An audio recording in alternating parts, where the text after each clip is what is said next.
குடியனும் போஜன பேரும் தரித்திரம் அடைவான். இந்த ஜனங்கள் இடத்துல நம்மளுக்கு ஏற்ற மாதிரி தான் நம்ம சமைக்க முடியுமே தவிர அவன் வரான்றதுக்காக கடை வந்து வைக்க முடியாது. அவன் எங்கே போனாலும் தின்றதுக்குனே போவான்னு வச்சுக்கோங்க. நம்ம வீட்டில் என்ன இருக்கோ அதை தான் கொடுக்க முடியும். இது என் பாலிசி இல்லை, வேதம் சொல்கிறத சொல்கிறேன். இந்த இடத்துலலாம் வாக்குவாதம் வரும். நான் பார்த்துருக்கேன் நிறைய மனைவிமார்கள் எழுத்தின்படியே சொல்கிறேன், சபையை தான் தெரிந்து கொள்ள வேண்டும். சபைக்கு மட்டும் இல்லை, இந்த வாக்குவாதம் குடும்பத்துக்கும் பெரிய பிரச்சனை ஆகிடும். அழகாக அந்த மாதிரி 20 ரூபாய்க்கு ஒரு கட்டு கீரை வாங்கும். நான் பார்த்துருக்குறேன்.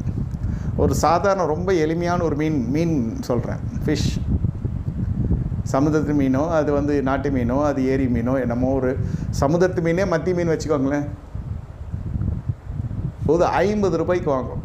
50 ரூபா அதாவது 100 ரூபா வச்சுக்கோங்க. இது ஒரு 120 ரூபா கீரை. இது எல்லாமே சேர்த்து நம்ம எல்லாம் எரிபொருள்